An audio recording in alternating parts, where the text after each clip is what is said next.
Թող աղոթքս վեր բարձրանա, մատուցվի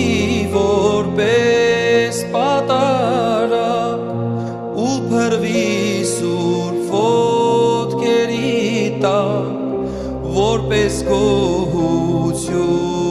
իմ սրտի։ Թող պաշտեմ քեզ խոնարհաբար, գրկեմ սուրբ ոտքերդ իմ Տեր, սեղմեմ կրծքիս մեծ կարոտով, դրանք ինձ համար են խոցվել։